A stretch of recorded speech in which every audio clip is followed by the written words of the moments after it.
to recognize an ism in a sentence, you're going to have it masculine and feminine. You're going to have different statuses, rafa, nasib, and jar, and you're going to have different number. You're also going to have a type. You're also going to have a type which is proper or common. This is a chart easy to see, and I put this word just Muslim as it can change to being masculine or feminine.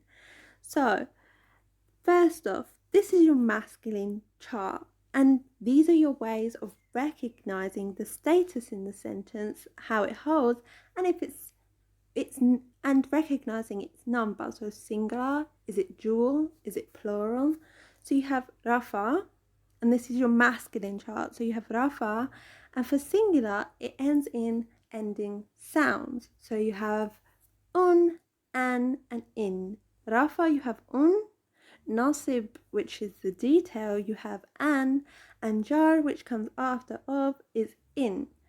So this is how you recognize. So in English you may see that Abdullah is doing the action, and you will know that Abdullah is the rafa, but in Arabic it's simply put for you. If you don't know that the Abdullah is doing an action in Arabic, all you need to look at the top, the tanween, or at the bottom, and you have a dhammatain, which is for rafa, for singular, and an for nasib, and in for jar.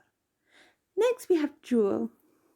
Now dual is different to singular. Singular will ended in ending sounds, and they were all different depending on their status. However, dual is known by context sometimes. So rafa is ani. Now that one's separate, ani, rafa. But nasib and jar is aini, and both of them are aini. So rafa is ani, nasib is aini, and jar is aini. So to recognize it, this one, you do have to know the context in the sentence. Otherwise it might be difficult for you to understand because they're both the same. But at the moment, you know nasib or it's jar.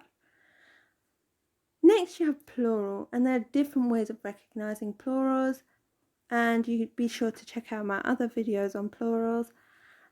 We have muslimuna.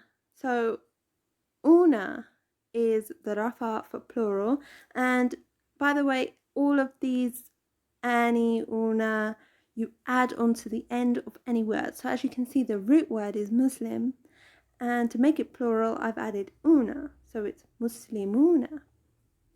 Now rafa is una, and just like the dual, nasib and jar are the same. To make a nasib or jar, it has to become ina.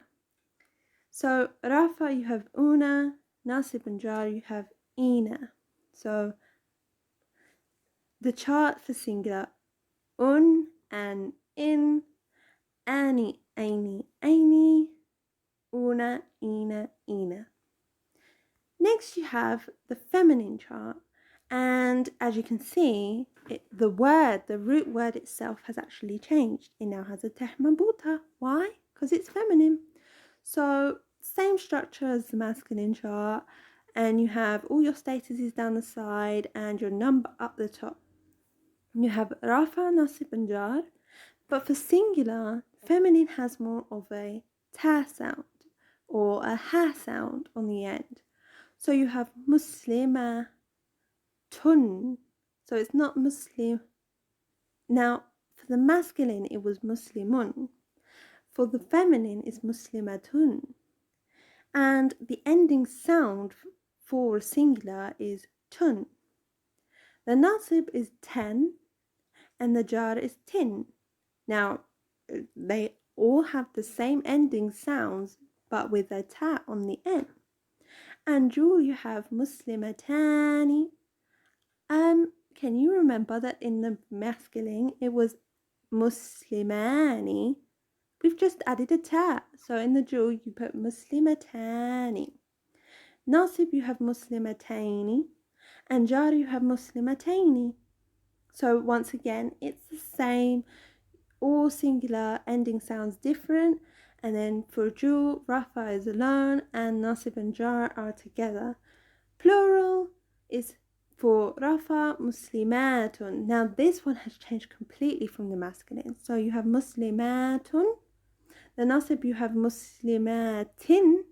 And for the jar you have Muslimatin. So once again, both are the same. So the ending sound for singular tun, tan, tin, and then ending combinations for dual and plural, tani, tani, tani, and plural, atun, atin, atin. Thank you so much for watching this video regarding status. I hope you enjoyed this video, and